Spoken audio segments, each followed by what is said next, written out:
Cuaderno 226 de Cristianisme y Justicia. Recuperar los bienes comunes, reivindicar el buen vivir. A cargo de Joan Carrera y David Murillo. Joan Carrera es jesuita, licenciado en Medicina y doctor en Teología. Profesor de Moral Fundamental en la Facultad de Teología de Cataluña. Profesor colaborador en ESADE. Colabora también en el Institut Borja de Bioética. Ha publicado diversos cuadernos en esta colección.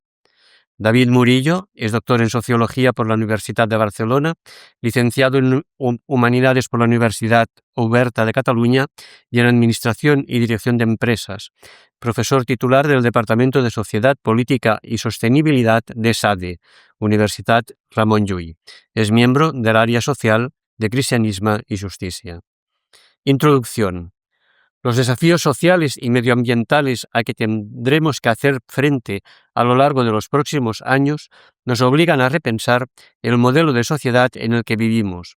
En este texto proponemos pasar de estados centrados en el bienestar de los ciudadanos a modelos del buen vivir donde las personas puedan desarrollar una vida armónica tanto con el ecosistema como con el resto de seres humanos.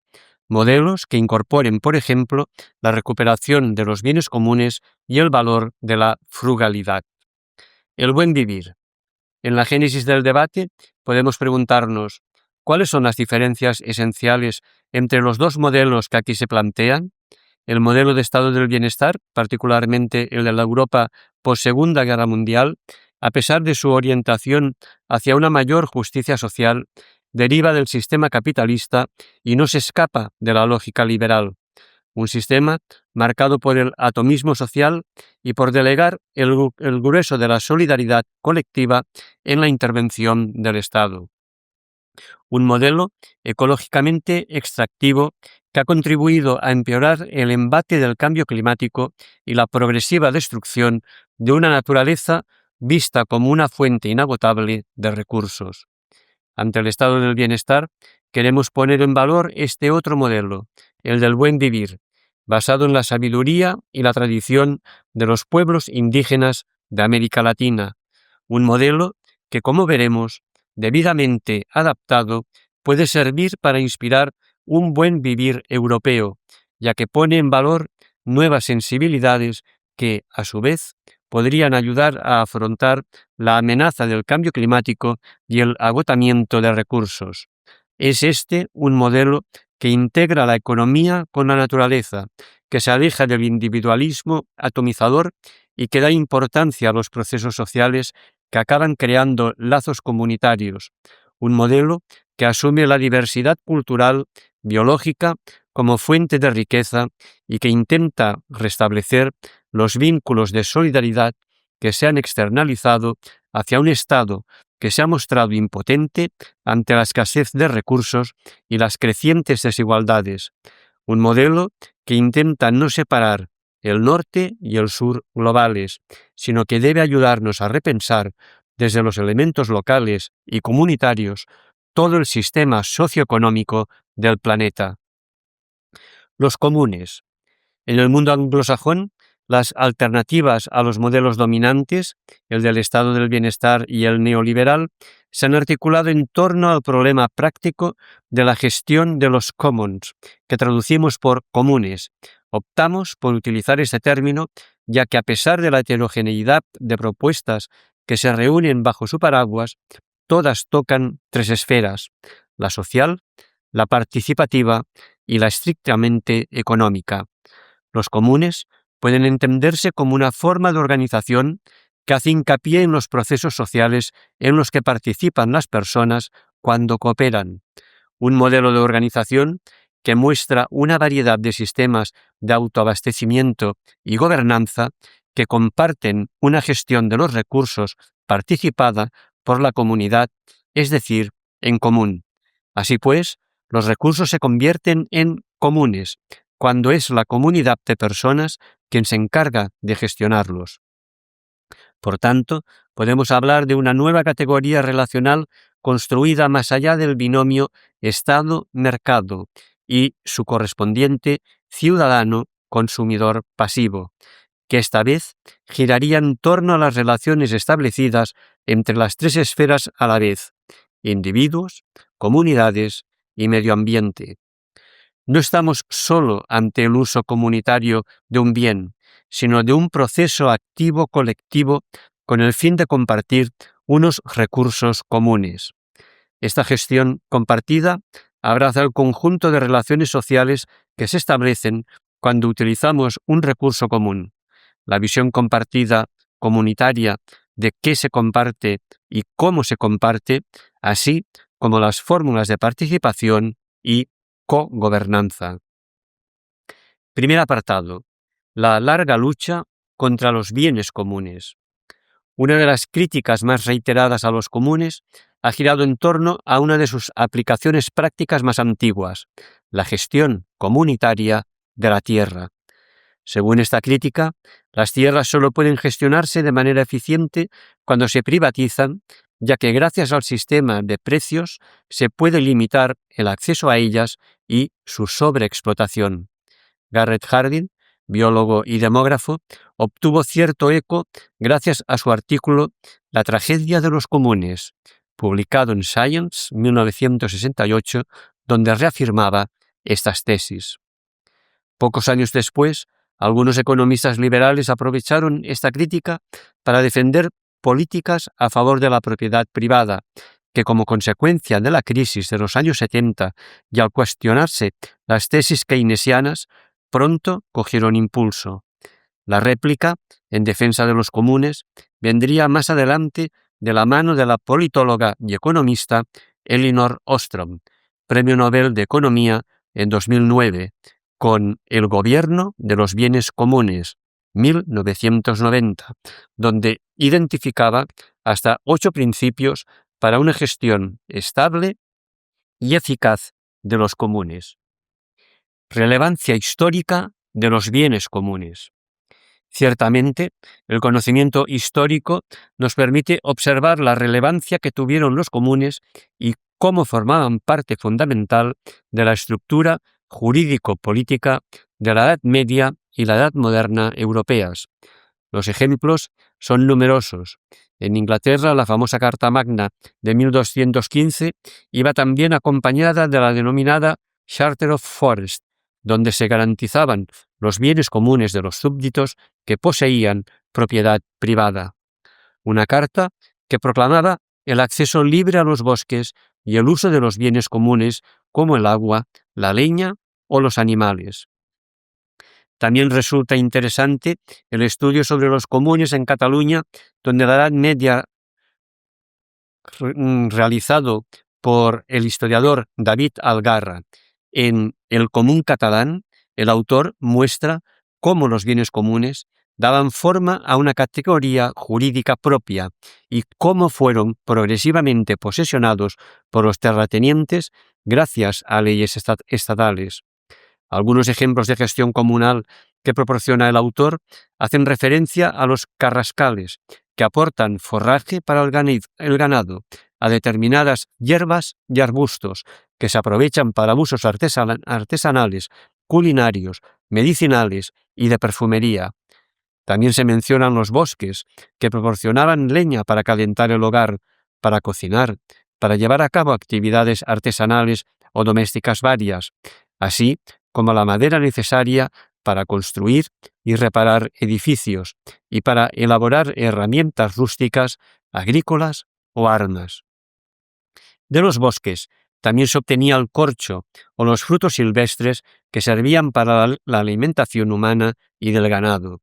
Otro bien común eran las aguas, que se utilizaban para el regadío de huertos y cultivos, como fuerza motriz de los molinos, también comunal, y como fuente de alimento a través de la práctica de la pesca fluvial. Otro bien comunal destacado fueron los hornos, que solían formar parte del conjunto de viviendas y estaban a disposición de los vecinos para satisfacer diferentes necesidades, normalmente para hornear el pan. También los sistemas hidráulicos, acueductos, canales, acequias, eran a menudo un bien propiedad de las comunidades locales. La apropiación de los bienes comunes. Todos estos ejemplos han sido olvidados por la historia hegemónica liberal. Asimismo, se ha ocultado de qué manera se inició el proceso de desaparición y atribución de los bienes comunales a favor de la propiedad privada, un proceso no exento de resistencias como los movimientos de las luchas campesinas de la Edad Media en defensa de los comunes, o muchos nombres propios y movimientos diversos como los comuneros castellanos o de los levelers ingleses. El levantamiento campesino impulsado por el teólogo Thomas Münster en Alemania, o pensadores como Thomas More o Pierre-Joseph Proudhon, y los socialistas utópicos. Poco a poco, sin embargo, las formas comunales de propiedad se fueron considerando marginales, y de eso tenemos también muchos ejemplos, como en América, con el proceso de colonización, las tierras de muchas poblaciones indígenas fueron arrebatadas considerándolas tierras de nadie, terra nullius, y pasaron a manos privadas, justificándolo en un supuesto derecho natural, ya que sus poseedores eran ciudadanos no civilizados.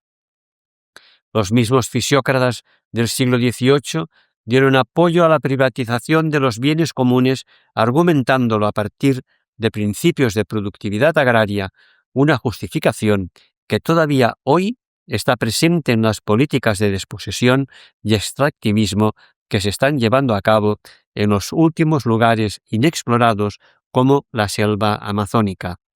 Como consecuencia de las revoluciones inglesas del siglo XVII y sobre todo de la Revolución Francesa de finales del XVIII, la nueva clase social ascendente, la burguesía, impuso la propiedad como eje principal y casi único del orden social y económico. Paralelamente, el Estado moderno acabó unificando las leyes, eliminando los derechos particulares que daban apoyo jurídico a los comunes y creando un único mercado estatal bajo criterios de eficiencia y ordenación administrativa. En las primeras constituciones modernas ya se consagra el derecho a la propiedad privada y la soberanía absoluta de los estados sobre su territorio, mientras que los bienes comunales pasan a ser considerados como una especie de residuos de la Edad Media con poca o nula protección jurídica.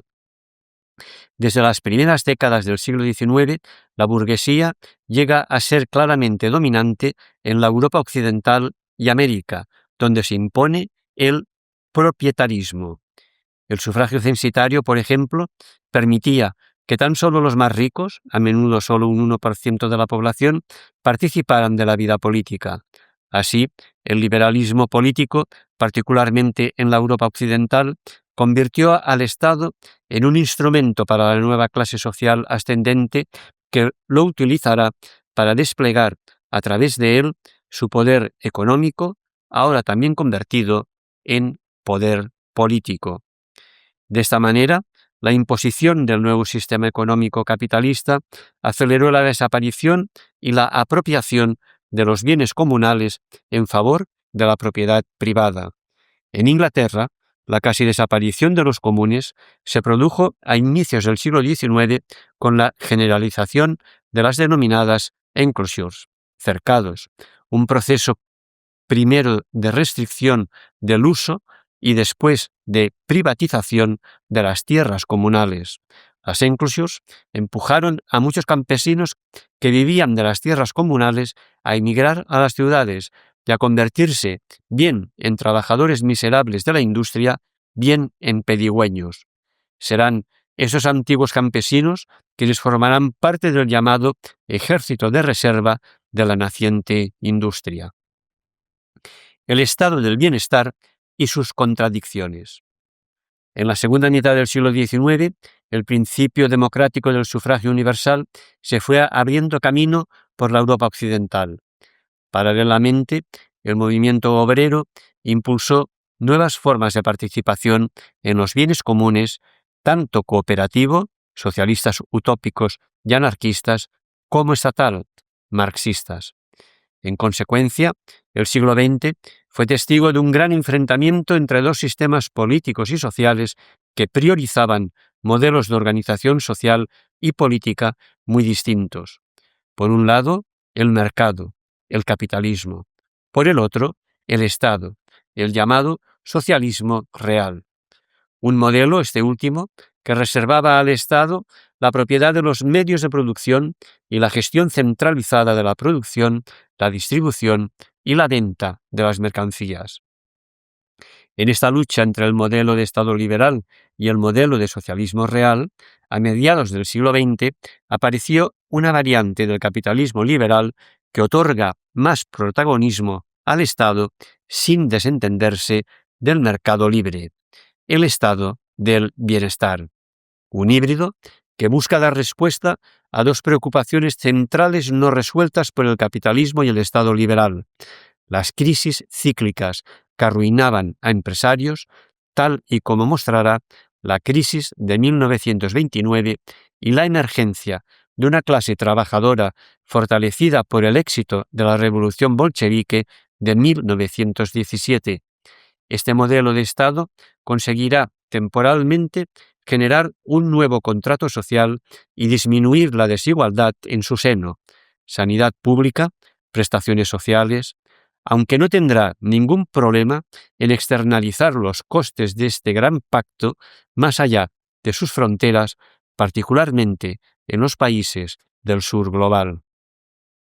Lo que queremos mostrar en este apartado es cómo el binomio Estado-mercado, tal y como se ha desplegado en los países occidentales, está en el origen de la incapacidad del Estado de dar respuesta a los desafíos que se plantean actualmente para la humanidad. El sistema capitalista ha reducido la complejidad de las antinomias sociales y organizativas a este binomio. Y, todavía peor, desde la década de los 80 del siglo pasado, un nuevo liberalismo, el neoliberalismo, construye un relato de negación de cualquier alternativa al modelo de producción y distribución existente, dejando el binomio reducido en términos prácticos a un único factor: el mercado. La debilidad inducida o querida de los estados ante la fuerza del mercado permitió finalmente otorgar un papel mayor al nuevo actor del mercado global: las empresas transnacionales. A partir del auge del neoliberalismo, los estados europeos, allí donde el estado del bienestar se ha desarrollado ampliamente, han sufrido una última ola propietarista que ha arrasado gran parte de los bienes que todavía permanecían bajo control colectivo, privatizando bienes y servicios que antes eran públicos: la sanidad, los transportes, la energía y las telecomunicaciones, y externalizando igualmente gran parte de los servicios generados desde el ámbito público que ahora serán gestionados por empresas privadas.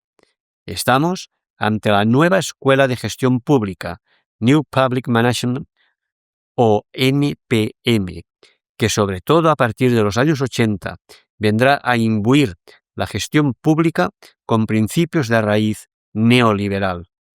Sin entrar en consideraciones de eficacia económica, como plantea la NPM, el rol secundario que ahora se otorga al Estado obliga a plantearse preguntas importantes sobre el ámbito de la soberanía política de nuestras democracias liberales.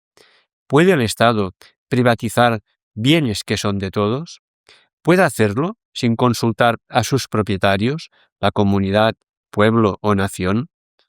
Una vez más, seguimos dando vueltas a cuestiones que acompañan la misma génesis del capitalismo. Las preguntas del pasado nunca nos abandonan del todo.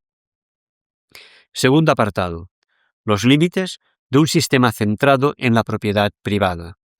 Hoy en día, la mayoría de las propuestas económicas de los gobiernos occidentales se mueve entre otorgar más papel al Estado o bien incrementar el rol distribuidor del mercado. Occidente, dos respuestas que son una: el sistema Estado-mercado. Pocas alternativas se atreven a situarse fuera de estas dos instituciones. Parecería como si las soluciones tuvieran que quedar reducidas a ceder más protagonismo a una institución o a otra, sin que nos demos cuenta de que quizás el problema reside en el propio binomio. En los países occidentales, las dos instituciones forman un binomio inseparable, una misma lógica que no hace sino perpetuar el sistema económico extractivista, un sistema económico que de manera creciente manifiesta su incapacidad para afrontar el desafío del cambio climático o las consecuencias de pandemias globales como la que estamos viviendo. Esa incapacidad de respuesta global ha coincidido con el desafío provocado por la creciente desigualdad de rentas en el seno de los países, particularmente en Occidente. Esto ha supuesto la quiebra del contrato social en que se fundamentaba el estado del bienestar europeo, lo cual ha afectado de lleno a su legitimidad. La ola globalizadora, particularmente a partir de la ruptura del patrón dólar-oro a principios de los años 70, ha ido acompañada de la pérdida de derechos sociales de los trabajadores, del incremento de deslocalizaciones, de la competencia global para atraer empresas y de una carrera en descenso en los requisitos fiscales, sociales o ambientales que de rebote han provocado que la recaudación fiscal que permitía sostener el gasto social disminuyera. La propia intervención del Estado ha recibido críticas, muchas de ellas bien fundamentadas. Desde la vertiente más liberal se ha criticado su progresiva burocratización que lo ha convertido en una herramienta ineficiente para solucionar los problemas reales, una entidad que teóricamente está al servicio de la ciudadanía, que lo regula a través de procesos democráticos, pero que se ha convertido en un ente con sus propios intereses corporativos, víctima de las redes de influencia que le restan capacidad de actuación. Así, el Estado es visto como defensor de sus propios intereses, con inercias propias, cuyo objetivo es asegurar su autoperpetuación y con una enorme resistencia al cambio político. En múltiples ocasiones, el propio Estado, y como consecuencia del afán fiscalizador de la sociedad, ha creado cada vez más estructuras de control de la propia actividad pública que lentifican su funcionamiento y disminuyen su efectividad. También se han multiplicado los órganos de supervisión y vigilancia sobre el ciudadano con el argumento de ofrecer un mejor servicio, pero con todos los peligros que eso comporta hacia la libertad. Los debates sobre la crisis del Estado-Nación, vista la pérdida de eficacia en el mundo globalizado y la pérdida de legitimidad ante la ciudadanía, son múltiples. La dificultad de pensar más allá del Estado-mercado. Sin embargo, en este escrito no queremos quedarnos únicamente en la crítica. El espíritu es otro, mostrar que muchas de las alternativas que se empiezan a gestar para dar respuesta a cómo tenemos que vivir y convivir se van gestando y construyendo al margen de este binomio. Particularmente, nos interesará explorar aquí sobre qué bases, sobre qué valores tendrán que sustentarse los cambios en el futuro. En concreto, esta aproximación puede llevarse a cabo desde el análisis de las múltiples alternativas fragmentarias que rompen los rebatos económicos y sociales del sistema vigente. Algunas de esas alternativas pueden ser de nueva aparición en Occidente, pero otras suponen recuperar de nuestro pasado fórmulas de organización adaptándolas a los condicionantes de los nuevos tiempos. Hoy por hoy son múltiples los agentes sociales que presionan por un cambio de paradigma. Fenómenos como la creciente desigualdad, los efectos del cambio climático, la decadencia de la calidad democrática de las instituciones o las recurrentes crisis migratorias están forzando a algunos gobiernos a actuar. Muchas de las propuestas, también gestadas desde las organizaciones de la sociedad civil, buscan paliar o acompañar determinadas actuaciones de escasez, de desigualdad o de abuso. Sin embargo, hay que subrayar que estas actuaciones, en la mayoría de los casos, no cuestionan directamente los valores del sistema. Hablamos de soluciones a corto plazo, necesarias ante el sufrimiento de muchas personas, pero todavía bastante empapadas de unos patrones de pensamiento que determinan que la respuesta última a las crisis globales debe venir del rol salvífico del Estado o del mercado, atribuyendo a estas dos instituciones una dudosa inocencia o neutralidad. Nos hace falta imaginación para pensar que las cosas pueden ser diferentes, que los relatos en los que hemos sido educados se basan en axiomas que pueden y tienen que ser cuestionados. El gran economista John Maynard Keynes planteó una misma sospecha sobre las soluciones que los gobiernos estaban dando a la crisis económica y social de los años 30. Él abogaba por una relectura profunda de la misma diagnosis del problema. Las ideas, aquí expresadas con tanto trabajo, son simples y tendrían que ser obvias. La dificultad radica en cada rincón de las mentes de todos aquellos que fueron educados como nosotros. También tendríamos que recordar aquí unas palabras de la joven activista Greta Thunberg que dice: no podemos salvar el mundo siguiendo las normas. ¿Podemos pensar al margen del patrón dominante? ¿Cómo hacerlo? Entre los motivos de resistencia al cambio, tendríamos que añadir que históricamente, en los periodos de transición, aparecen miedos y resistencias de todo tipo que frenan cualquier transformación. Miedo a perder privilegios, inseguridad, comodidad, conservadurismo, sobre todo por parte de los que ostentan el poder económico, pero también miedos más generalizados a la inestabilidad social, a los fantasmas de guerras pasadas o a los efectos de cambios revolucionarios violentos. Un oxímoron: el capitalismo sostenible. La cuestión central a la que dan vueltas desde ilustrados líderes políticos hasta disruptivos directivos de empresa es la siguiente: ¿puede el capitalismo ser realmente sostenible? El sistema socioeconómico y el marco político-institucional que han posibilitado el actual modelo de desarrollo en una parte de Occidente, democracia liberal bajo un modelo económico capitalista y ciertos grados de bienestar colectivo, muestran un descrédito creciente. La sospecha y el descrédito avanzan desde los márgenes hasta el núcleo del sistema, afectando a partidos políticos, instituciones y medios de comunicación. Cada vez resulta más evidente que el sistema productivo y de consumo en el que se cimienta todo es un sistema depredador, que está agotando los recursos de la naturaleza y que amenaza la supervivencia del planeta. Y no solo el clima y el planeta se ven afectados, sino también la propia democracia. Las democracias representativas han supuesto en la práctica un alejamiento de los ciudadanos de la gestión de aquello común, dejándolo todo en manos de unas élites o de unos expertos estrechamente conectados con los intereses económicos de las grandes corporaciones. En la práctica, el poder económico se ha convertido en poder político, saltándose la participación y la democracia. Esto también ha sido posible gracias al modelado del imaginario colectivo a través de los medios de comunicación, de las agencias de marketing, los laboratorios de ideas o los estudios de opinión. En otras palabras, hemos creado un sistema suicida. Tercer apartado: pensar la alternativa, pensar los comunes.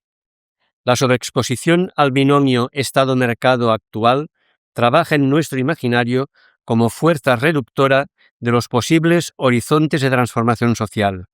En este punto hay que observar cómo la huida de este binomio nunca podrá ser una solución totalmente ex novo, ni totalitaria, sino la que parte de una multitud de horizontes parciales, de posibilidades de actuación que confluyen hacia un mismo objetivo, el de una mayor armonía social y ecológica. Pensar la alternativa. Son una multitud de propuestas que tenemos que ir experimentando, ensayando, compartiendo y participando en su puesta en práctica. Muchos de estos cambios ya se están produciendo a pequeña escala, huyendo de un enfrentamiento directo con los valores y principios hegemónicos que guían el binomio Estado-mercado. Sin embargo, ahora nos toca comprender su funcionamiento. Una manera de describir qué tienen en común esas alternativas que agrupamos bajo el término comunes, a menudo centradas en el ámbito local o en aspectos concretos de nuestro modelo de organización social y política, es observar cómo todas ellas suponen procesos sociales de intercambio de recursos y de conocimientos entre personas situados ahora en el centro de la organización social y económica de una comunidad. Así, podemos valorar sus características en 3 esferas: la social, la institucional y la económica. Estas alternativas adoptan multitud de nombres, algunas más recientes que otras, y se establecen a menudo dentro del marco de la economía llamada social. El cooperativismo y las plataformas digitales cooperativas, la economía del bien común, el neoruralismo o el movimiento por el decrecimiento. Algunas de estas inciden en algún aspecto concreto de nuestra vida en común, aun ofreciendo alternativas al modelo sociopolítico actual. Los movimientos de profundización democrática, la lucha por una vivienda digna, las cooperativas de consumo, las de producción agrícola, etc. Otras, menores en número, son transversales, poco concretas, pero bastante propositivas, y pretenden ofrecer una alternativa global al sistema capitalista, como por ejemplo el pensamiento feminista o libertario. En estas alternativas, la propiedad deja de ser el eje sobre el que se observa un determinado recurso. El acento se sitúa más en la participación y el uso de este recurso, alejándose así de la noción de bien-mercancía que acostumbra a ser habitual en el binomio Estado-mercado. Si el bien-mercancía responde a la lógica del poseer, que conduce de manera inevitable a la concentración no solo económica, sino política del poder, el bien en común, en cambio, responde a la lógica de la distribución, ya que permite pasar del tener de pocos al ser de muchos. Principios que caracterizan los comunes. Hay 4 principios que encontramos en todas estas manifestaciones, con multitud de variantes y acentos y que están altamente relacionados entre ellos. En primer lugar, la voluntad de fomentar los vínculos sociales entre las personas, una tendencia opuesta al creciente individualismo que marcó el nacimiento del pensamiento moderno occidental. Un segundo aspecto, muy relacionado con el anterior, es el que pone el acento en formas de cogobernanza y de participación de todas las personas que integran la comunidad. Un tercer aspecto es el relativo a repensar las formas de sostén, poniendo el énfasis no en la persona, sino en el grupo. Cómo sobrevivir económicamente en comunidad, gestionando de forma compartida los bienes disponibles. Este último aspecto es el que más cuesta acotar, identificar cuál es la comunidad y hasta dónde es escalable una gestión comunitaria de los recursos compartidos. Finalmente, un último principio es el de replantear el concepto de propiedad, qué significa poseer y hasta qué punto una persona puede usar un bien. Así pues, cada común responde y plantea maneras diferentes de asumir por parte del grupo estos 4 aspectos señalados. Por ejemplo, no es lo mismo una cooperativa de consumo que una cooperativa agrícola, una red digital compartida, un grupo de pescadores que comparten una zona del litoral o utensilios como redes o embarcaciones, un grupo de campesinos que comparten el uso de tierras o de agua, la gestión de una acequia, etc.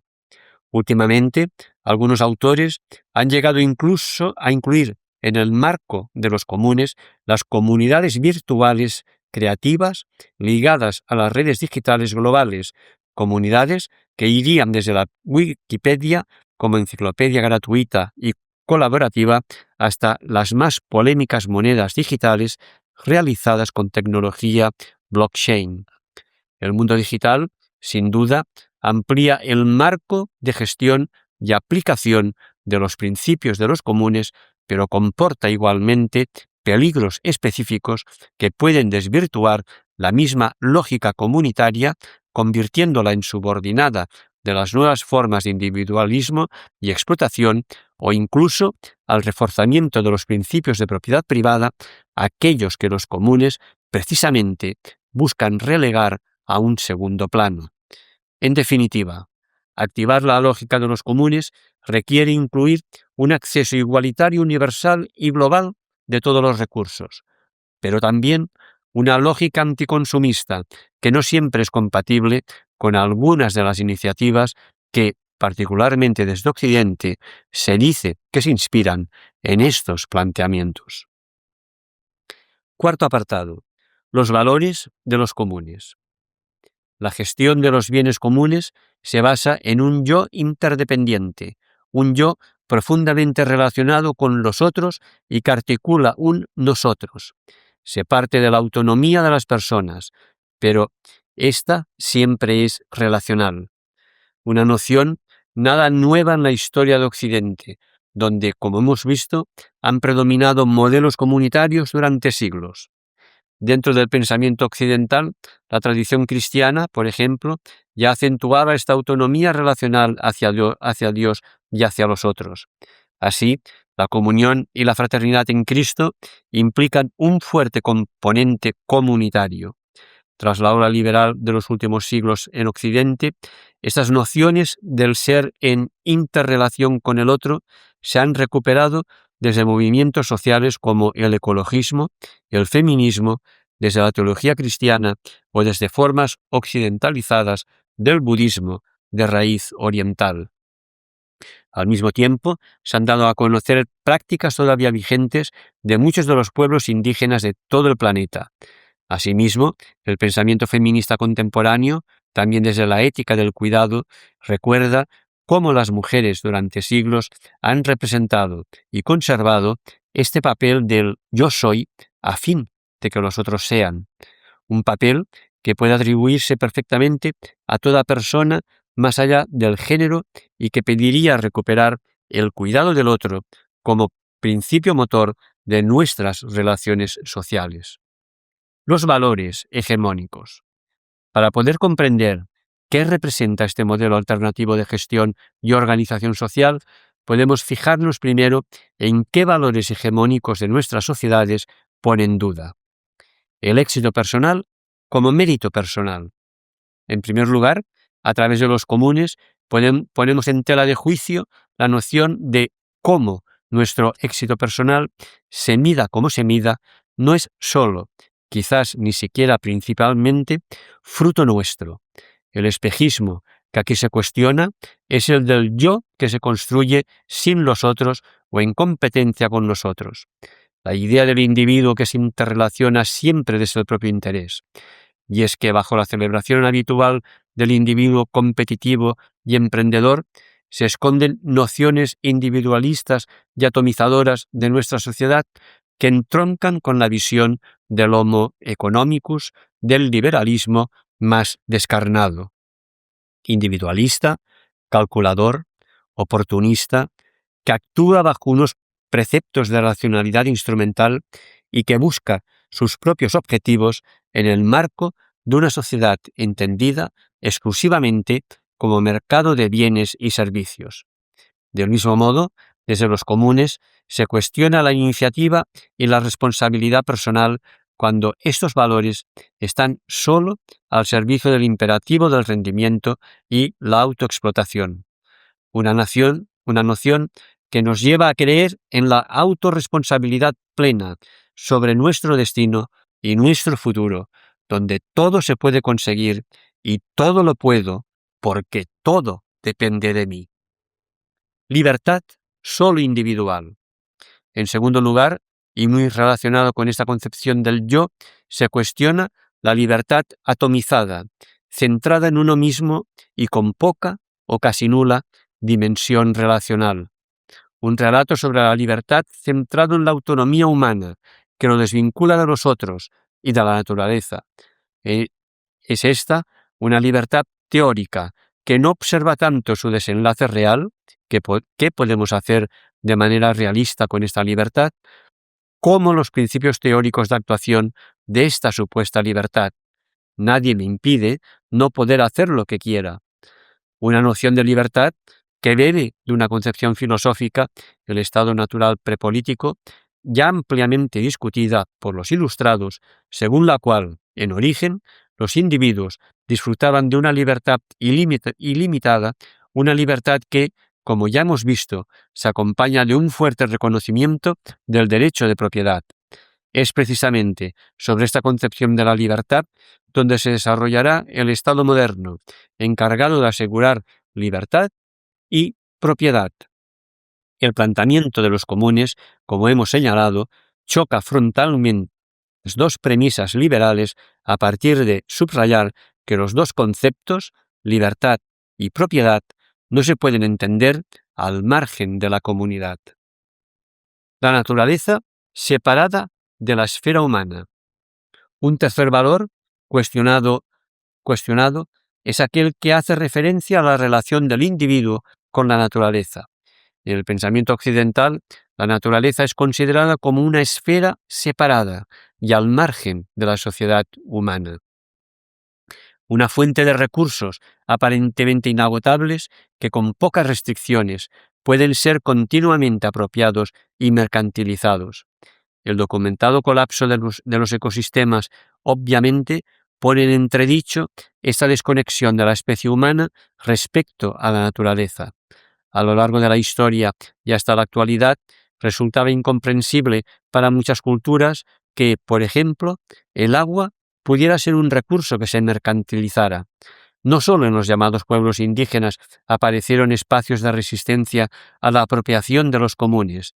También dentro de la tradición occidental, como ya hemos señalado, observamos la lucha para proteger los modelos de producción tradicional, la defensa de las tierras comunales o el uso comunal de los molinos. Todavía hoy en día existe la gestión comunitaria de utensilios de pesca o acequias, modelos vigentes que han resistido al modelo homogéneo. A partir de aquí se han generado una serie de prácticas cooperativas, de vínculos emocionales, de valores, en definitiva, que indefectiblemente han entrado en conflicto con las normas pretendidamente racionales impuestas desde el Estado moderno. Individualismo extremo. El individualismo, valor central en el pensamiento liberal, merece una crítica potente por parte del pensamiento de los comunes. Con los siglos, el yo autocentrado, crecientemente obsesionado en situarse al margen del resto, ha dado paso a un individualismo que se aleja del ideal moderno e ilustrado que, en un primer momento, se volvió fundamental para recuperar el individuo ante una comunidad homogeneizadora y totalizadora. Hay que subrayar que este individualismo extremo, al menos bajo la forma actual, nunca habría posibilitado hitos colectivos como la propia revolución liberal ni el nacimiento del sufragio como forma de participación. Un proyecto colectivo que va más allá de la corta mirada del liberalismo autocentrado y autorreferenciado. El nuevo individualismo, en su versión más radical, confluye con un sentido de la inmediatez, el cortoterminismo y con una forma de racionalidad que se apoderan de la mentalidad calculadora de este Homo economicus que hemos heredado. Un individualismo que, en definitiva, hace imposible afrontar problemas colectivos de horizonte largo, como ocurre con el cambio climático. Un individualismo que a día de hoy, en vez de empoderarnos, nos debilita como sociedad. Contra esta paradoja, el pensamiento hegemónico no sabe cómo responder de manera eficiente. La primacía del derecho a la propiedad por encima de otros derechos. Un último valor inevitablemente cuestionado es el que hace referencia a la primacía del derecho de propiedad por encima de los otros derechos y que podemos entender como la capacidad personal de acumular recursos más allá de toda medida y en contraposición, si hace falta, a las necesidades del resto de miembros de la sociedad. Una propiedad que, en la medida en que el capitalismo tiende a la concentración se traduce inevitablemente en el poder de dominio sobre los otros. Un derecho de propiedad que, en su ausencia, margina e invisibiliza a quien no tiene capital y que, por lo tanto, entra en contradicción con el modelo social promovido por el liberalismo en sus orígenes. Esto es así en la medida en que este derecho condiciona, primero, y limita, finalmente, otros valores, como el de la libertad o la dignidad intrínseca de la persona, reducidos ahora a bienes mercancía. Es chocante observar cómo el pensamiento hegemónico occidental ha conseguido aniquilar la memoria histórica en torno a este derecho.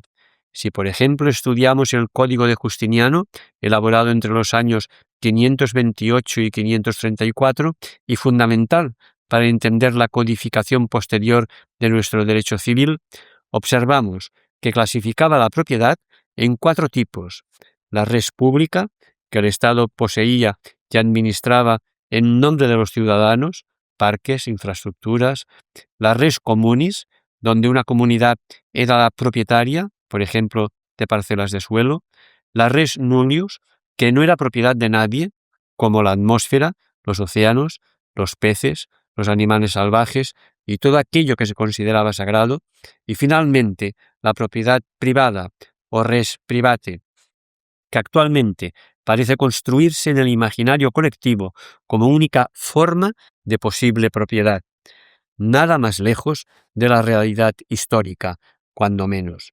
Ese repensar la propiedad que las voces críticas equipararon al colectivismo o al socialismo queda fuertemente matizado cuando observamos la evolución histórica del derecho de propiedad, hoy en día incomprensiblemente reducido al último de los tipos presentes en el Código de Justiniano.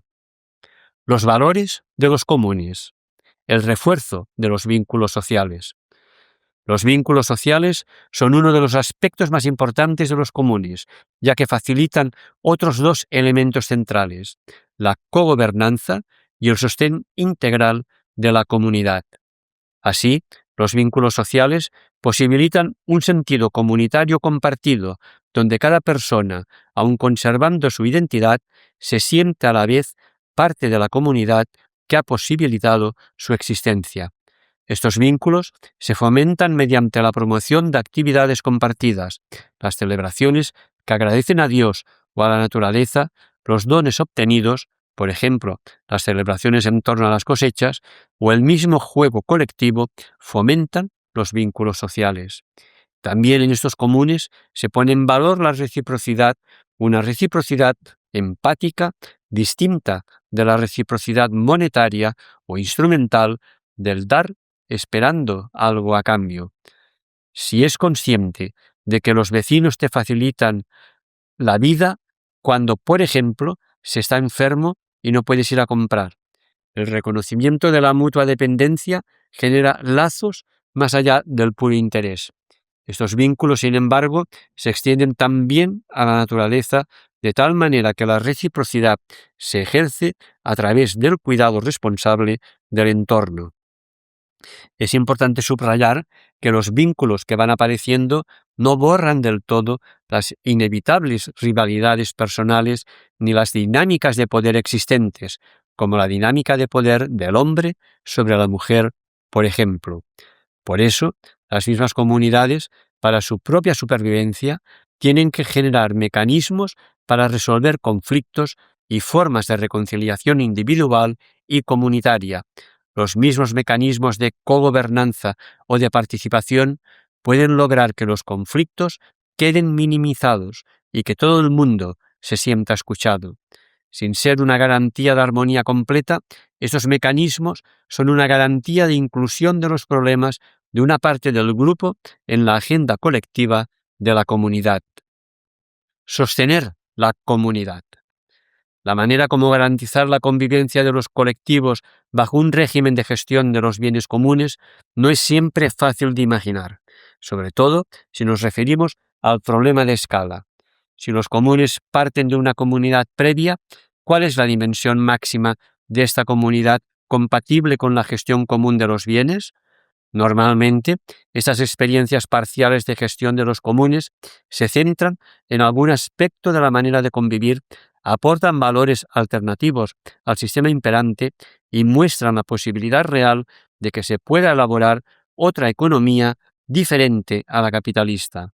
Sin embargo, los problemas de escala se ponen de manifiesto cuando observamos cuánto necesitan los comunes de la aportación continua de los miembros de la comunidad para poder empezar a funcionar.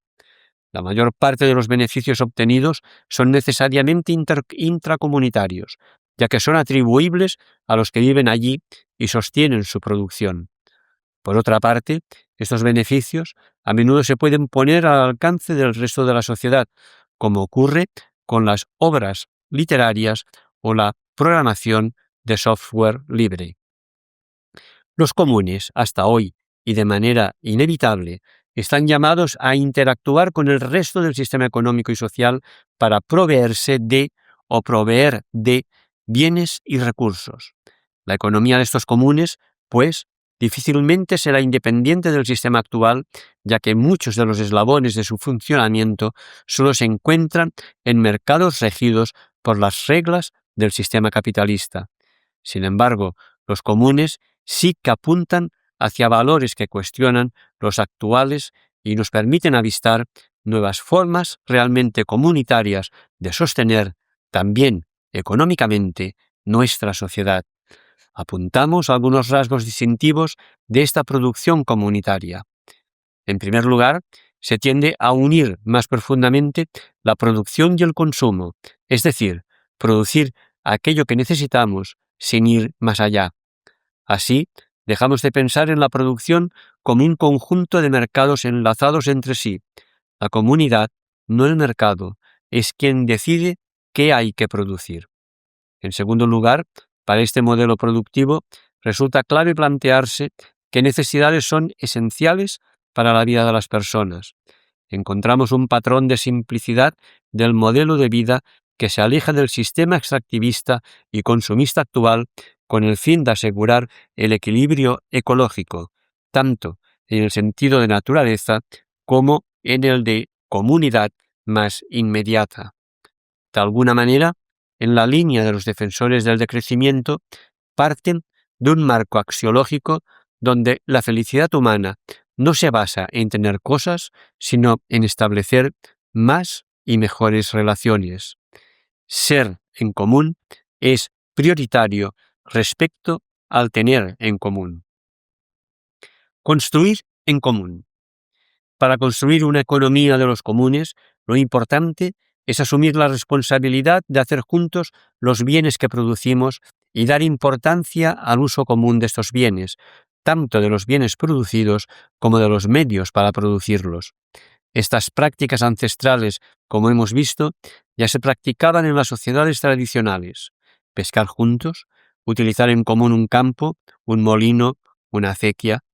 En la actualidad, este compartir se muestra también bajo la forma de depositar las obras publicadas en abierto para que sean utilizadas o modificadas por el gran público.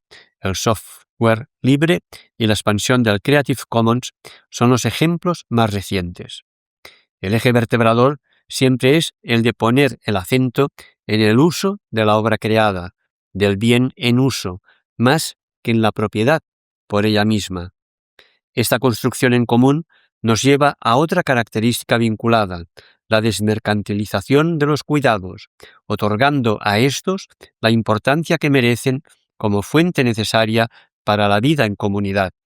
Eso se consigue igualando el trabajo productivo con el trabajo del cuidado o reproductivo en el lenguaje de la filósofa Silvia Federici, reconociendo la centralidad que el cuidado juega en la convivencia y la sostenibilidad de la vida en comunidad. En cierta manera, lo que se hace es mostrar el valor de la interdependencia. Somos en la medida en que otros, en un momento u otro, cuidan de nosotros. En vez de mercantilizar bienes, el ocio o la fertilidad, como hace el capitalismo, se trata de su contrario, apartar del mercado estos bienes, retribuir con el trabajo de la comunidad otros bienes, la atención a las personas mayores o a los niños, por ejemplo. La gestión de los comunes nos señala que, en la medida en que toda la comunidad es responsable de mi desarrollo individual, los costes y los riesgos de la vida en comunidad necesariamente tienen que ser asumidos entre todos sus miembros. Participación y cogobernanza. El otro aspecto fundamental de todos estos movimientos vinculados a los comunes es el modelo de cogobernanza que ponen en funcionamiento dentro de la comunidad. Podemos encontrar diferentes modelos de coparticipación, pero todos ellos parten de la confianza en la capacidad de los miembros a la hora de implicarse en la gestión del bien común y asumir y aceptar una autoridad que es compartida por el colectivo. Esta cogestión parte igualmente de unos rasgos comunes. No solo se crean mecanismos de decisión que descansan sobre la deliberación y el diálogo, sino que se otorga una especial importancia tanto al resultado del proceso deliberativo como al proceso mismo.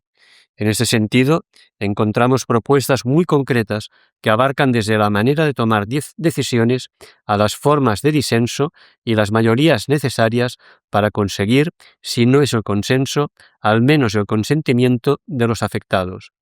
En general, estos son procedimientos que evitan que pueda haber ganadores y perdedores, o cuando menos, que se deje sin mecanismos de compensación a los que no sean parte de la opción mayoritaria. Esos modelos de gestión parten de unos prerequisitos para el cogobierno que evita que el colectivo caiga en ingenuidades autodestructivas. En primer lugar, como hemos expuesto anteriormente, se parte de la existencia de vínculos de confianza entre las personas. Los miembros, antes de entrar en la gestión del recurso, no son unos desconocidos para el grupo. En segundo lugar, se parte de la existencia de propósitos compartidos, o bien un espacio compartido cuya buena gestión se desarrolla para interés de todo el colectivo, un territorio, un río, un bosque, etc. En tercer lugar, este cogobierno tiene que tener la voluntad de establecer prácticas cotidianas de gestión, no solo puntuales, con la voluntad de crear hábitos de gestión interiorizados por sus miembros. En cuarto lugar, se establecen mecanismos de control de la acumulación y el mal uso del poder otorgado por la comunidad. Finalmente, en la medida en que estos comunes conviven normalmente dentro del sistema Estado-mercado o están en contacto con él, se crean fronteras semipermeables de autoprotección con el fin de preservar lo que es común. Es decir, que la comunidad, al no vivir aislada, tiene que definir de forma acordada cómo se relaciona con el sistema Estado-mercado en su conjunto. La propiedad relacional como bien colectivo. El último aspecto en común de este movimiento es la reinterpretación de la noción de propiedad lejos del modelo habitual, público-privado, tal y como ya hemos indicado anteriormente. Todas las manifestaciones de comunes apuntan a una manera de entender la propiedad relacional social, es decir, cuestionan la absolutez de la propiedad privada, poniendo límites a su expansión. Recordamos que los propios defensores de la propiedad privada, desde los primeros planteamientos del filósofo inglés John Locke en adelante, ya incluían la necesidad de establecer limitaciones a este derecho. La doctrina cristiana medieval, sobre la cual descansan los cimientos de la doctrina social de la Iglesia, parte igualmente del reconocimiento de la dimensión social de la propiedad. Así pues, esta noción de propiedad se encuentra intrínsecamente vinculada a la cogobernanza, ya que parte de establecer mecanismos precisos sobre quién puede decidir sobre la propiedad de un bien. Eso determina en qué medida un solo individuo, al margen de la comunidad, puede efectuar un cambio de propiedad o de uso del recurso compartido. Todas estas prácticas edificadas en torno a los comunes invitan a imaginar otras formas de concebir la propiedad que limitan o determinan las posibles formas de uso. Lo que se plantea aquí no es tanto la colectivización de la propiedad privada como ampliar los tipos de propiedad imaginables en función del bien en cuestión y el territorio sobre el que se extiende. Para imaginar formas alternativas de propiedad, podemos pensar, por ejemplo, en un tipo específico de propiedad abierta a todo el mundo, sin exclusividades. Esta variante podría funcionar en el caso de bienes que no pudieran agotarse ni sobreexplotarse, como las plataformas libres de software, de conocimientos, etc. Estos movimientos favorecerían formas relacionales de poseer y usar los bienes, de tener acceso a ellos, evitando el abuso, la sobreexplotación y el agotamiento, alternativas a la propiedad absoluta que se ha ido imponiendo para la mayoría de los recursos que nos rodean. Estos movimientos, insistimos, no pretenden una colectivización de los bienes, ya que todo el mundo disfruta del derecho de acceder a ellos y utilizarlos. La limitación de la propiedad se da por el contexto de interdependencia y de las interrelaciones que se establecen en torno al recurso. Así, se desarrollan acuerdos colectivos sobre el uso que desplazan las habituales relaciones mercantiles, donde el papel básico de la sociedad está en el mero hecho de devenir lugar de intercambio entre propietarios.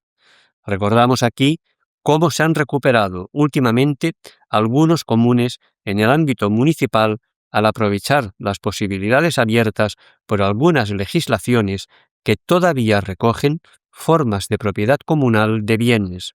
Ejemplos de ello son los huertos comunales o el apoyo a servicios directamente gestionados por los vecinos, desde llevar a niños y niñas a la escuela hasta ocuparse de la compra de personas mayores, por mencionar algunos.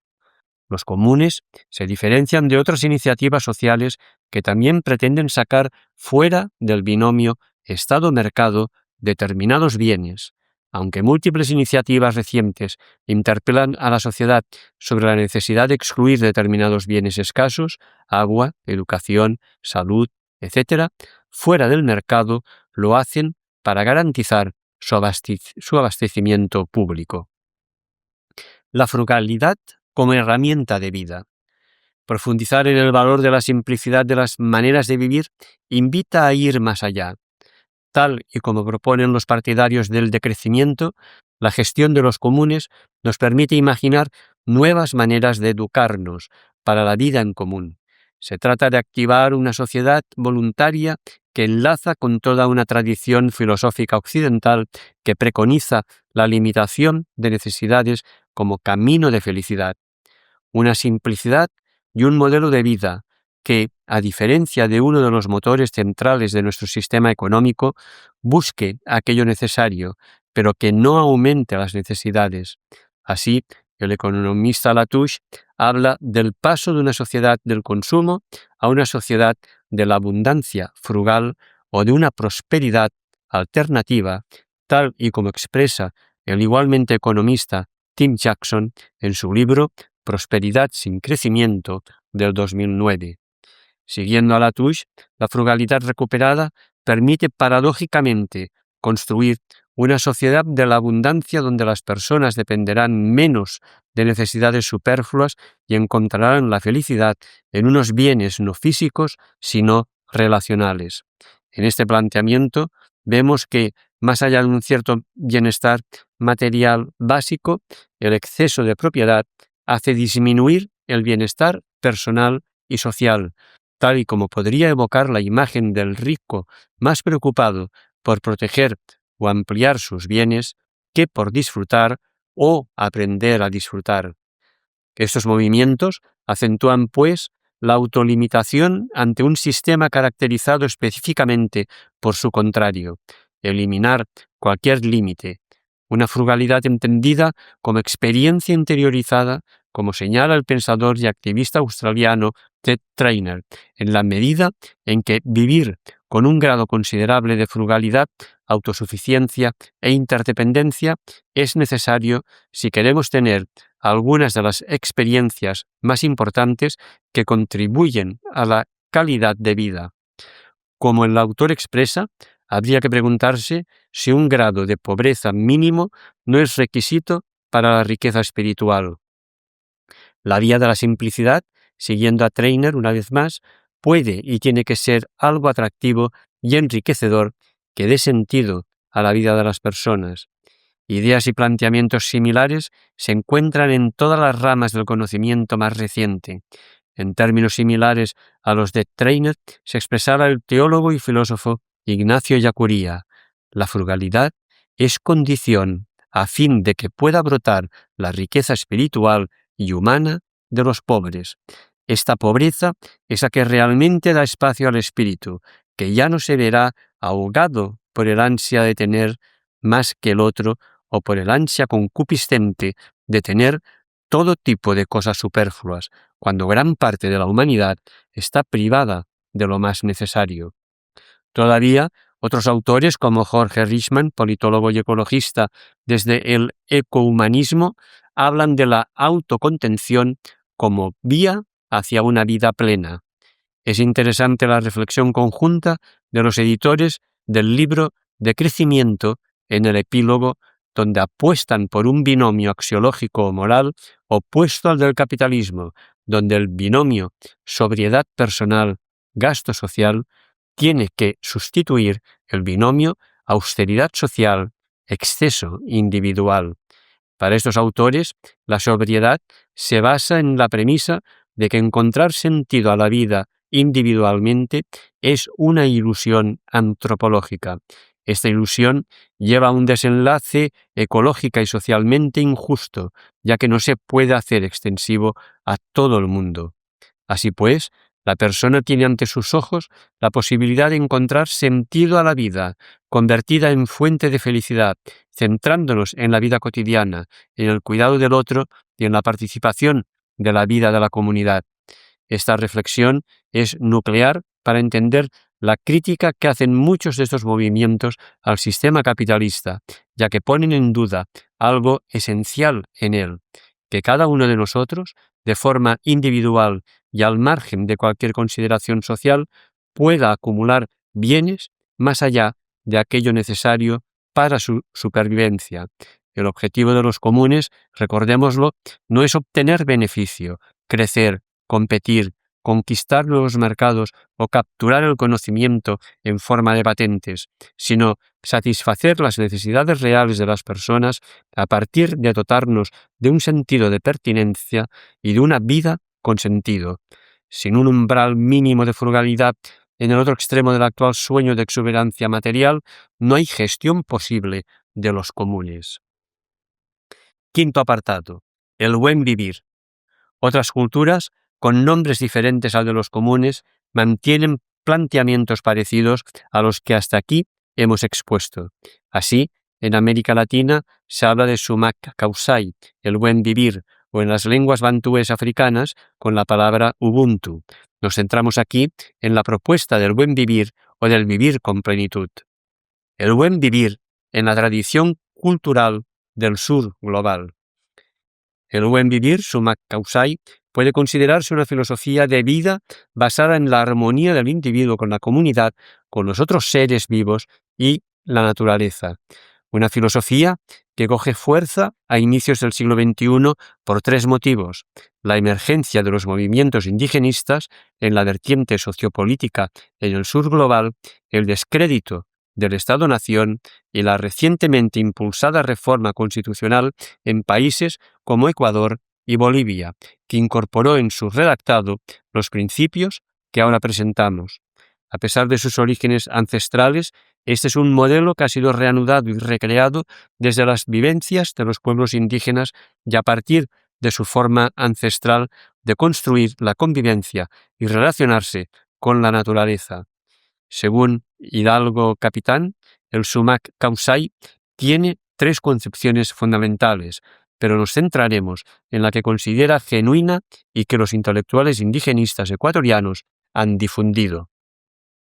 El sumak kausai es un modelo de desarrollo y convivencia que tiene que darse en un territorio concreto en el que interactúan elementos materiales y espirituales. Este territorio tiene tres esferas: la huerta, que proporciona el sostén básico; la selva, que posibilita la carne de caza como complemento de la dieta y otros materiales; y el agua terrestre, de la cual se obtiene el agua doméstica y también el pescado que sirve de complemento alimentario. Para obtener estos recursos del territorio, la persona necesita tener fuerza interior, samai, conducta equilibrada, sasi, sabiduría, yachai, visión de futuro, muskui, perseverancia, ushai, y compasión, y laquina. Estas virtudes el individuo las va aprendiendo dentro de la comunidad a partir de todo un proceso basado en la experiencia y el conocimiento de los mitos. También hay una dimensión ética, unos valores en el sumak kausai. Estos son la armonía doméstica que se concreta en la comida, el beber y hacer el amor, la solidaridad o compasión y la yakina, la ayuda yanapana, la generosidad kuna, la obligación de recibir japina, la reciprocidad kuna, el consejo kamachi y la escucha uyuna. Desde estos valores se estructura la economía de la comunidad y es precisamente esa estructura de la economía la que ha llamado la atención de los movimientos para repensar alternativas. Una economía que se basa en la autosuficiencia y la solidaridad, es decir, en obtener de la naturaleza aquello que se necesita y compartir los excedentes. Cuando la unidad familiar tiene problemas, la comunidad interviene mediante la generosidad y la reciprocidad. Otras formas de solidaridad no están relacionadas con bienes, sino con servicios, y aparece el trabajo comunitario y el trabajo en beneficio de una familia. En este modelo no existe la idea de la acumulación de bienes y no se considera conveniente el enriquecimiento, ya que rompe la armonía social basada en la equidad. Subrayamos un elemento importante: una vida llena no se puede dar al margen de la comunidad, ayyu, una comunidad que participa en su destino y donde las decisiones se toman por consenso. Estos pueblos conciben la naturaleza, Pachamama, de forma holística y tienen que cuidarla como un ente del cual forman parte. Por eso, por ejemplo, si tienen que tomar de ella lo que necesitan para subsistir, le piden permiso mediante rituales y agradecen sus dones con ofrendas. Este buen vivir, en resumen, es un pensamiento colectivo que recupera aquella dimensión local que abraza todos los ámbitos de la vida y que tiene presente la memoria, es decir, no rompe con las tradiciones ancestrales. Es un tipo de pensamiento opuesto al pensamiento occidental, de pretensión universalista, fragmentado, individual y profundamente ahistórico en la medida en que pretende reescribir el pasado en clave individualizadora y protocapitalista y colonizar todas las culturas y civilizaciones con sus enseñanzas. Este modelo de buen vivir, presentado aquí muy brevemente, puede informar a nuestras sociedades occidentales en la medida en que enlaza con debates teóricos como el de crecimiento y en prácticas de desarrollo como la economía verde, el movimiento por la sostenibilidad, etc., que presentan múltiples puntos de contacto con esta sabiduría ancestral desgraciadamente tan desconocida. En nuestro mundo hay multitud de alternativas al sistema social y económico que, a pesar de ser de pequeña escala, ofrecen nuevos imaginarios que cuestionan el modelo hegemónico. Creemos que esta matriz de alternativas, bastante diversas, va en la línea del buen vivir presentada anteriormente y puede ser institucionalizada y asumida por el Estado de modo que aumente su capacidad transformadora. Lo veremos a partir de dos ejemplos. Hacia una nueva institucionalización de los bienes comunes. A finales del siglo XX y principios del XXI, algunos países, gracias a las luchas de los pueblos indígenas, elaboraron un marco jurídico que proporciona amparo legal a los comunes y a los derechos particulares de los indígenas. La Constitución boliviana y la ecuatoriana son dos ejemplos de ello. Así, en el preámbulo de la Constitución de la República del Ecuador, artículo 32, encontramos la mención específica a una nueva forma de convivencia ciudadana en diversidad y armonía con la naturaleza para conseguir el buen vivir, el sumak kausai, una sociedad que respeta en todas sus dimensiones la dignidad de las personas y las colectividades.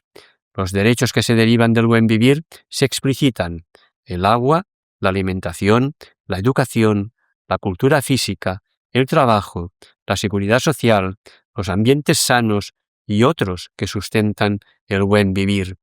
Del mismo modo, el artículo 74 proclama que los servicios ambientales no serán susceptibles de apropiación.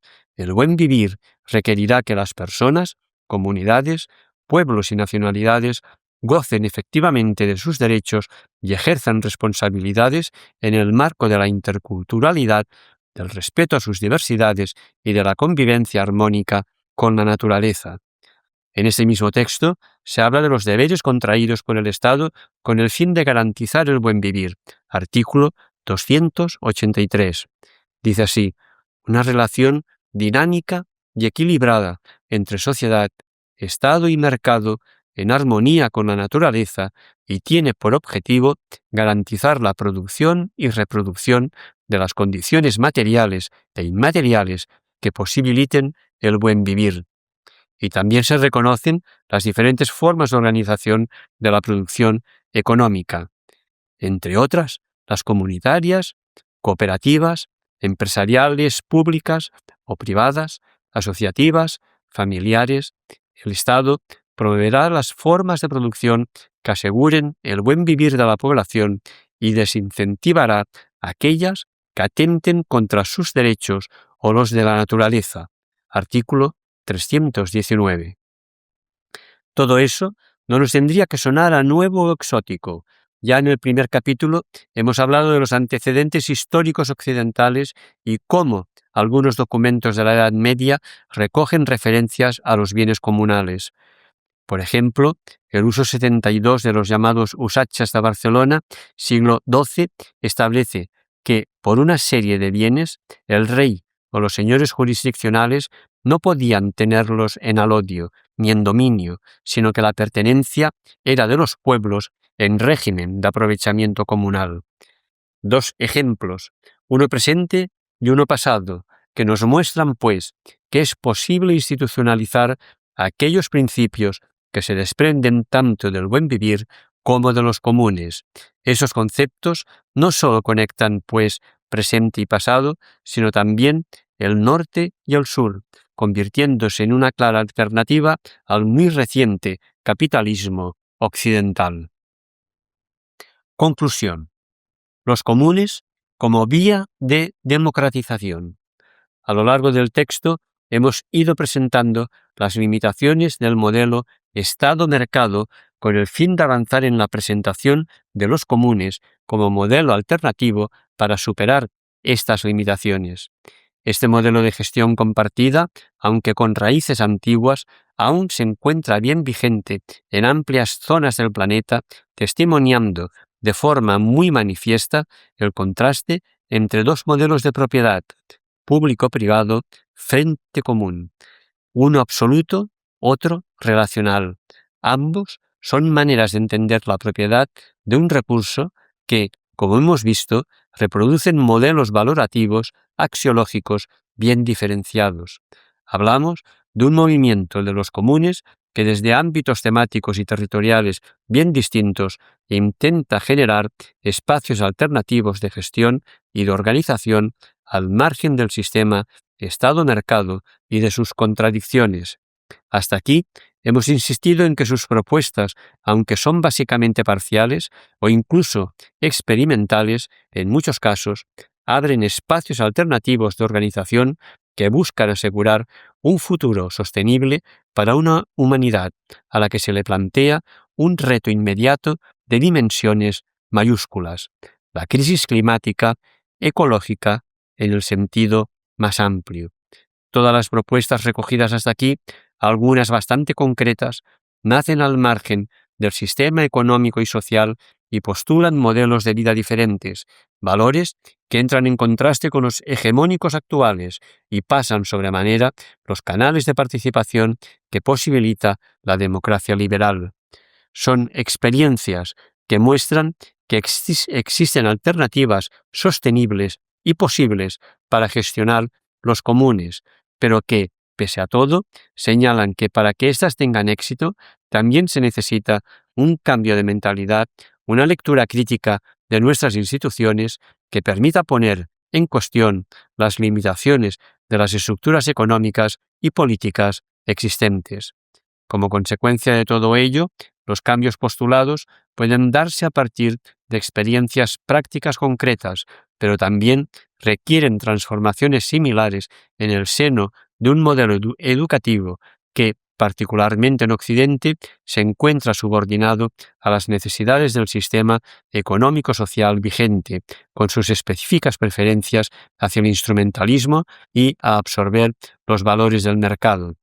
Pediría otro cuaderno describir cómo el espíritu instrumental del modelo económico vigente ha ido colonizando los currículos académicos, la promoción del profesorado, la investigación y cómo esa tendencia ha marginado o supeditado ámbitos tan diversos como las humanidades, domesticando las asignaturas críticas ante las más técnicas y funcionales. Todas las alternativas descritas bajo el paraguas de los comunes se dan en ámbitos concretos o locales. Sin embargo, tenemos que subrayar que los modelos de gestión compartida, democrática y solidaria, con principios de funcionamiento muy próximos a los aquí dibujados, proliferan en ámbitos cada vez más amplios. Por ejemplo, Wikipedia, la mayor y más popular obra de referencia en Internet, cuenta con 48 millones de artículos escritos y editados de forma colaborativa por usuarios de todo el mundo. En un contexto bien distinto, Giphy.net es un proyecto tecnológico, social y económico que desde una pequeña comarca catalana tiene como objetivo construir una red de telecomunicaciones abierta, libre y neutral.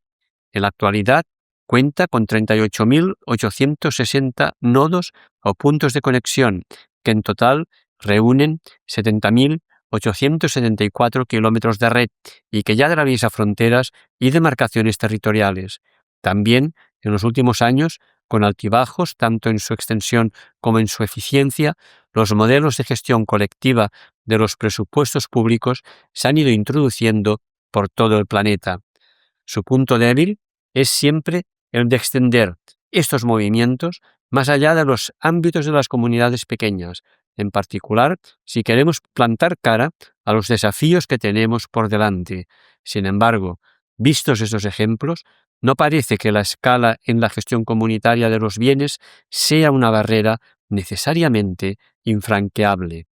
El sociólogo Eric Olin Wright sostenía que, precisamente, para incrementar el alcance de la gestión de los comunes, estos no podían desentenderse del todo del Estado. Igual que el Estado ha servido históricamente para legitimar la apropiación de los bienes comunes, es decir, su privatización, o bien solo parcial y temporalmente para su estatalización, el caso de la Unión Soviética y los llamados países del socialismo real, deberíamos poder pensar en un Estado que favoreciera y potenciara el modelo de los comunes, un Estado que pudiera ayudar a escalar sus manifestaciones más provechosas para el bien colectivo, luchar contra el cambio climático, proteger los bienes y servicios básicos o luchar contra la creciente desigualdad. Eso obligaría no solo a repensar el papel de los estados actuales que están al servicio de asegurar y perpetuar el sistema económico y social vigente, sino también de toda la arquitectura de gobernanza global. Utilizando una terminología política y religiosa a la vez, defendemos la creación de espacios de fraternidad que permitan evidenciar la interdependencia mutua y la vulnerabilidad que compartimos como ciudadanos de este planeta. Eso implica la necesidad de una profunda conversión, de un cambio de mentalidad con el fin de superar valores muy arraigados como el de la competitividad, la investigación del beneficio propio al margen de la colectividad, el etnocentrismo o la lógica depredadora del consumismo. Un modelo de sociedad instruido en torno a los principios de los comunes implicaría entender la felicidad en términos de relación y la propiedad como un concepto mucho más moldeable de lo que entendemos actualmente. Implicaría, en definitiva, recuperar nociones de felicidad, propiedad, socialización gobernanza y producción todavía presentes en muchas culturas como el Sumak Kawsay. Durante la transición del actual sistema socioeconómico a lo que vendrá después, inevitablemente aparecerán incoherencias en la medida en que estas iniciativas tienen que convivir con el sistema Estado-mercado actual. Las iniciativas enmarcadas bajo los principios de los comunes tendrán que interactuar necesariamente con el mercado y tendrán que hacerlo a menudo con la protección y el impulso del propio Estado, particularmente en los ámbitos más próximos a las comunidades, como es el ámbito municipal. Sin embargo, estas experiencias, aunque todavía limitadas, tienen la capacidad de romper el marco mental que proporciona apoyo al sistema social y a los valores bastante hegemónicos para avanzar de manera plena hacia su democratización. Una democratización que conviene entender, al final, como la capacidad de los más pobres para situar en la agenda pública sus necesidades y preocupaciones. En otras palabras, para situar nuestras verdaderas prioridades globales por encima de la capacidad efectiva que tienen las élites más poderosas para seguir determinando esta agenda. Hasta aquí el cuaderno 226 de Cristianisme y Justicia.